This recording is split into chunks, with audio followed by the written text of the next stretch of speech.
I was diagnosed with an incurable cancer of the central nervous system called neuroblastoma stage 4. Doctor said no chance of survival, take your boy home and allow him to live the next few months with his family because there's nothing that we can do. But like everybody in this room, we all have choices, and the choices that we make each and every day can reshape and remold and redefine our future. My mum asked one question. I don't want to know what the chances are of my son dying is. I just want to know what the chances are of my son surviving is. The doctors gave me a 96% death rate. They said, go home. But my mum looked at my glass being 4% full and not 96% empty. But the next day, a doctor came in from America. He said, we're trialing a drug, it's called DTIC. Never been trialed on humans before, only on animals. We're going to trial it on 25 kids. And I truly believe that outside of love, hope is the most powerful word in the English dictionary. This instilled hope into our lives. We started this drug 9 a.m. Tuesday morning. Within 1 month, 20 out of the 25 kids had passed away. Within 90 days, 24 out of the 25 kids were dead. My mum, she would sit there and she would watch a doctor come in and zip up a body bag and wheel them out because of the same drug that she chose to put me on. I say to people all around the world that I'm one of the lucky ones. But I never say I'm one of the lucky ones because I'm still alive. I say I'm one of the lucky ones because I wasn't my mum. My mum had it tough. She had to make a choice to inject the drug into a child that has killed everybody that had ever taken it. I was on that drug until my 7th birthday. Until one day I was finally allowed to go home. The doctor said to my mum, your son, he will never go to school, he will never play sport, he'll be a housebound baby, and if he reaches his teenage years, it'll be a miracle. But we believed in miracles. And my mum wanted my dreams to come true. When I was lying in hospital, my mum bought me a Velcro glove and a Velcro ball. And she'd sit at the end of the bed and she'd lob the ball to me. I'd catch it and I'd throw it back. So she gets further and further away until eventually I said to her, I have a dream, and that dream is to one day play baseball in America. And people laughed at me. Nobody in your life will tell you what you can do. They'll only ever tell you what you can't do. My dream was to play baseball in America, and I wanted to do everything in my power to make sure that happened. And there was a lot of hiccups along the way. A lot of hiccups. I had my first heart attack when I was 12. I had glandular fever, I had bacterial meningitis. But people kept telling me I wouldn't do it. So it made me work really hard to make sure I could do it. And at the age of 15, I was lucky enough to make the Australian under-16 baseball team and come to America to play baseball and get a chance to achieve my dreams. But as you know, life is like a roller coaster. You can get to a pinnacle point in your life and it can get taken away from you in a heartbeat. At the age of 18, I was playing baseball in Phoenix, Arizona. I slid into a base at second and I woke up 3 days later. And at the age of 18, I suffered my career-ending heart attack and I was sent home. I was a depressed boy.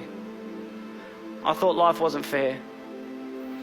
And I would pray every night, but I wouldn't wake up in the morning. I just wanted God to take me.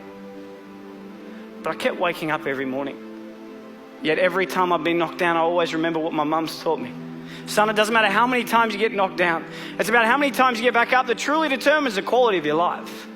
When I got home, I got a job in banking. But this guy, day 3, tall old guy came in. He said to me, Michael, I'm Tom, I'm the CEO, let's have a chat. I had no idea what CEO stood for, but I just went in there and listened. So I went in there and he asked me the dumbest question ever. He said, Michael, where do you see yourself in 5 years' time? I had no idea where I was going to be on a Friday night, and that's really all I cared about and who I was hanging out with. I had no idea where I was going to be in 5 years' time, but my mum, she always taught me, son, shoot for the moon, and if you miss, you'll end up in the stars. So I said to him, Tom, in 5 years' time, I'm going to take your job. He hated me. Don't ever say that to your boss, okay? They do not like you when you say that.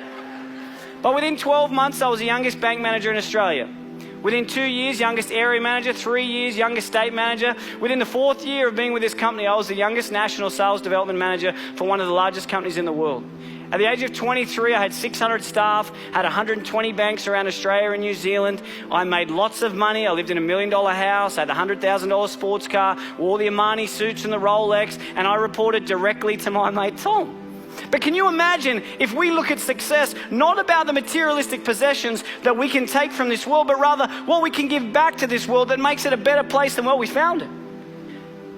Last year, I was fortunate enough to be in a position to be able to do something for the most inspirational, the most influential, and the most loving person I've ever met, and that was my mum. On June 16 last year, I was lucky enough to put a pink ribbon on a door to a brand new home. And I got a chance to buy my mum a brand new house. To be able to give back to someone that has sacrificed so much for me is without a doubt the greatest gift. And when I was 7, I heard through the curtains the doctor say to my mum, he will never go to sport, he will never play baseball, he will never ever go to school, and if he reaches his teenage years it'll be a miracle. And my mum, she walked out, and I said to her as if I didn't hear, what did the doctor say? And she said, everything's going to be okay, son. When I was 12, I had a heart attack, and the doctor said to my mum, he will never play sport again. She walked out, and I said, what did he say? And she said, everything's going to be okay, son. And earlier this year, I finally got a chance to return the favour. Unfortunately, earlier this year, the doctors found 4 tumours in my throat. I've never seen my wife cry so much in all my life. The doctor said to me, Michael, we're sorry, but tomorrow's not guaranteed. You need to slow down. But that's one thing we all have in common, because no one's guaranteed. I think that life is not about the amount of days that you live on this earth, but it's about what you fit into those days that allows you to live a remarkable life. And I remember driving home, and she called me, my mum, and she said, Mike, what'd the doctor say? And I said to her, Mum, everything's going to be okay. Every one of us, every single day, is blessed with the air that we breathe, the opportunities that we have.